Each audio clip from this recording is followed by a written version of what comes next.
श्री गणेशाय नमः. अवधूत चिंतन. श्री गुरुदेव दत्त. श्री स्वामी समर्थ. जय जय स्वामी समर्थ.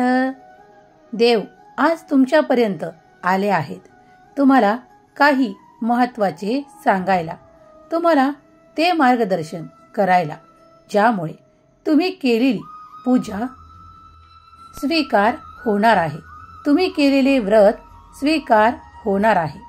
देव म्हणतात, बाळा निश्चिंत राहा, जे काही तू करत आहेस ते मनपूर्वक आणि संपूर्ण श्रद्धेने कर, कारण आम्ही ते स्वीकार करत आहोत. तुम्ही केलेले कुठलेही व्रत असो किंवा कुठलेही नामस्मरण असो, ते निरर्थक जाणार नाही.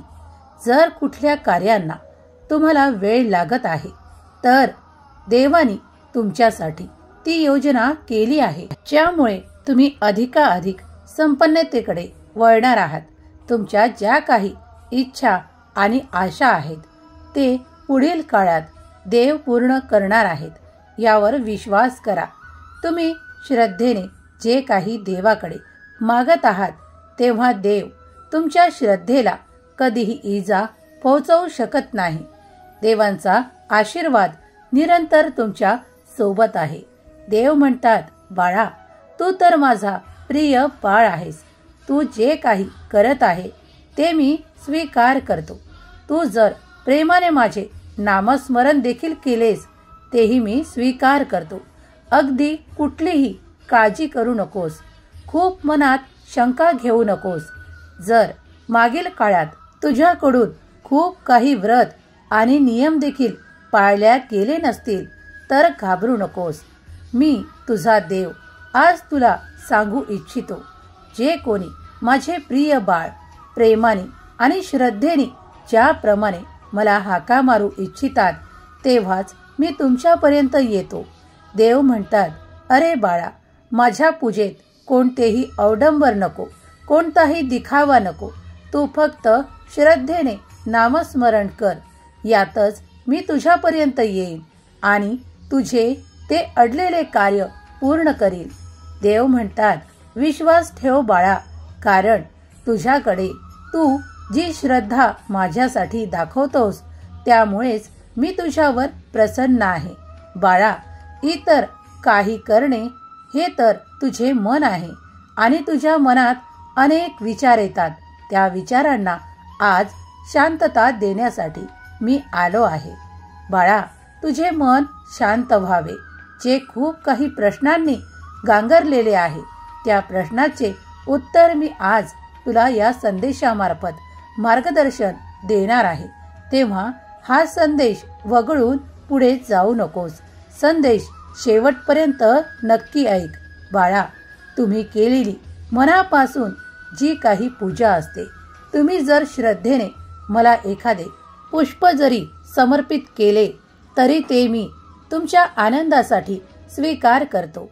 बाळा तुम्हाला माझे कितीतरी संकेत प्राप्त होतात, तेव्हा तुम्ही ते लक्षपूर्वक पहावे. देव म्हणतात, विश्वास कर, पुढील काळात तुला ते सर्व काही प्राप्त होणार आहे, ज्यासाठी तू माझी प्रार्थना करत आहेस. बाळा तू जे काही व्रत घेतले आहेस ते खूप काही नियम करूनच केले पाहिजे असे मनात ठेवू नकोस. फक्त मनात श्रद्धा आणि शुद्ध भाव ठेव. तू जेव्हाही नामस्मरण करशील मी तुझ्या अंतरात्म्यात वास करील. देव म्हणतात, जर तुला तुझ्या प्रश्नाचे उत्तर मिळाले असेल तर होय स्वामी म्हणून सांग. बाळा चिंता करणे थांबव. तुझ्या हातून कोणतेही पाप किंवा चूक झालेली नाही. तुझ्या मनाला ते एक खूप काही सलत आहे ते मी आज बाहेर काढण्यासाठी आलो आहे. बाळा मागील काळात तुम्ही ज्या गोष्टींसाठी खूप काही पश्चाताप करत आहात ते आता विसरा, कारण माझा दिव्य आशीर्वाद तुम्ही प्राप्त करत आहात. तुझ्या सेवेमुळे आणि तुझ्या मनपूर्वक श्रद्धेमुळे मी तुझ्यावर प्रसन्न आहे. तुझे कुटुंब आणि तू मनपूर्वक जे काही नामस्मरण करत आहेस त्यात मी तुला प्रसन्न आहे. बाळा, तुम्ही मनापासून जे काही करता ते देवांपर्यंत नक्कीच पोहोचते. यावर जर तुम्हाला संकेत प्राप्त होत असतील तर होय स्वामी, मी तुमचे बाळ अशी कमेंट करा. जे कोणी हा स्वामी संदेश ऐकत आहेत आणि त्यांच्या मनाला खूप काही गोंधळ आहे, खूप काही प्रश्न आहेत, तर ते स्वामी समोर मांडून तुम्ही निरसन करू शकता. देव तुमचे उत्तर द्यायला इथे उपस्थित आहेत. देव म्हणतात, बाळा, चिंता करत असशील तर त्या चिंतेतून मी तुला मुक्त करायला आलो आहे. तुझी काळजी नष्ट करायला आलो आहे. तुझे ते नात्याबद्दल प्रश्न आहेत, ते काही काळातच सुटतील. बाळा, तुझा जर आर्थिक प्रश्न असेल तर तू प्रयत्न अधिक वाढव. त्यात तुला भरघोस यश मी देईल. विश्वास ठेव आणि तुला ते आर्थिक चमत्कार प्राप्त व्हायला लागतील. थोडा काळ लागेल, पण निराशा तुझ्या हाती येणार नाही.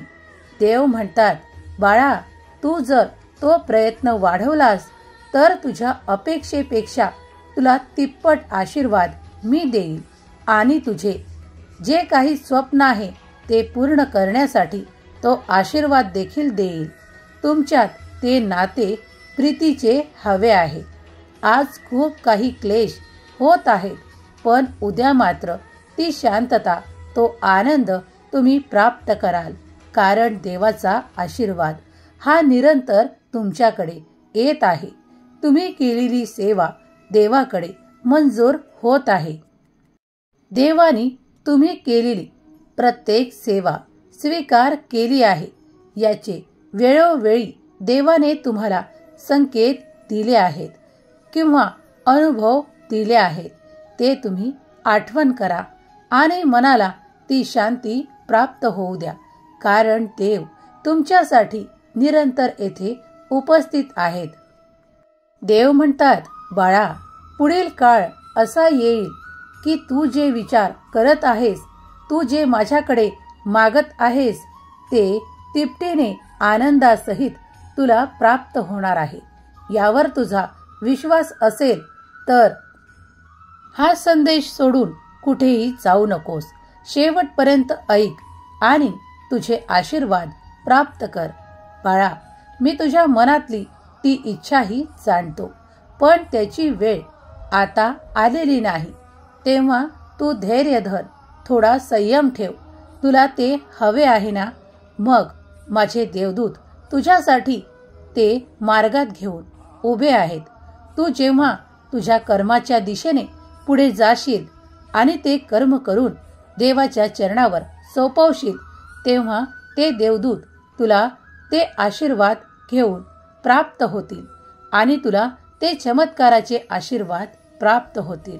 विश्वास करा आणि विश्वास तुम्हाला नेहमीच सकारात्मकता प्रदान करेल. मनात जर काही नैराश्य असेल तर या क्षणाला स्वामींच्या चरणावर सोडून द्या आणि मनात ते विचार घ्या की ते मला प्राप्त होणार आहेत आणि माझा देव त्यासाठी मला नक्कीच मदत करणार आहे. देव म्हणतात, बाळा, तू जे काही मिळवण्यासाठी प्रयत्न करत आहेस त्या दिशेने तुला ते भरघोस यश प्राप्त होईल. असा मार्ग मी तुला पुढील काळात काही संकेतांमुळे दाखवेल. ते जर तू संकेत जाणलेस तर तुला तुझा मार्ग सोपा आणि सरळ प्राप्त होईल. तुझ्या कार्यातले अडथळे ते मी नष्ट करत आहे. तुझ्याकडे येणारे ते प्रत्येक संकट मी माझ्या आशीर्वादाने आणि चमत्काराने नष्ट करणार आहे. चिंता करत असशील तर ती आताच मी नष्ट करतो आणि तुझ्यासाठी ते आशीर्वाद पाठवतो. देव म्हणतात, ते तू आनंदाने स्वीकार कर. तुझे कुटुंब आणि तू त्या चिंतेतून लवकरच मुक्त होशील, हा माझा तुला आशीर्वाद. बाळा, जे काही करता ते संपूर्ण विश्वासाने आणि श्रद्धेने करत चला. जर देवाचे नामस्मरण करायचे आहे तर कुठलीही वेळ असो किंवा कुठलेही बंधन असो ते आवश्यक नाहीत. तुझी श्रद्धा आवश्यक आहे. बाळा, जेव्हा तुम्ही श्रद्धेने कुठल्याही वेळेत कुठलेही कार्य करताना जर नामस्मरण करू इच्छिता, माझे चिंतन करू इच्छिता, तर तुम्हाला माझ्याकडून संपूर्ण परवानगी आहे. तुम्ही माझे नामस्मरण दिवसा करा, संध्याकाळी करा किंवा रात्री करा किंवा तुमचे कार्य करत असताना करा. मी सर्व वेळेस तुम्हाला ते माझे स्मरण करण्याची अनुमती प्रदान करतो. आणि बाळा, विश्वासाने आणि श्रद्धेने जो कोणी आमचे स्मरण करतो तेव्हा त्याला ते अनुभव प्राप्त व्हायला लागतात. तेव्हा त्या अनुभवांवर विश्वास ठेवा, त्या चमत्कारांवर विश्वास ठेवा. देव तुमच्याकडे ती समृद्धी आणि ते आनंद देण्यासाठी येत आहेत. विश्वासाने तुम्ही पुढे या आणि ते आनंदाने स्वीकार करा अशी देव तुम्हाला आज्ञा करतात. बाळा, जेव्हा तुम्ही उद्या सकाळी उठाल तेव्हा तुमच्यासाठी एक चमत्कार होणार आहे. तुम्ही त्या चमत्कारासाठी देवाची खूप काळापासून प्रार्थना देखील केली आहे. तेव्हा आता तुम्हाला ते प्राप्त होण्याची वेळ आली आहे. तुम्ही त्यासाठी खूप काही कर्म देखील केली आहेत. देवांचा आशीर्वाद रूप म्हणून तुम्ही तो चमत्कार प्राप्त कराल आणि सुखी व्हाल. जो कोणी हा संदेश ऐकत आहेत त्यांचा स्वामी शक्तीवर आणि स्वामींच्या वचनांवर विश्वास असेल तर श्री स्वामी समर्थ लिहायला विसरू नका. देव तुमच्या प्रत्येक इच्छेचे उत्तर होकारार्थी देव. तुमच्या सर्व मनोकामना पूर्ण करोत. तुमच्याकडे ती सुख, समृद्धी, आनंद देवोत. हीच स्वामी माऊली चरणी प्रार्थना. श्री स्वामी समर्थ. जय जय स्वामी समर्थ. श्री स्वामी समर्थ. जय जय स्वामी समर्थ.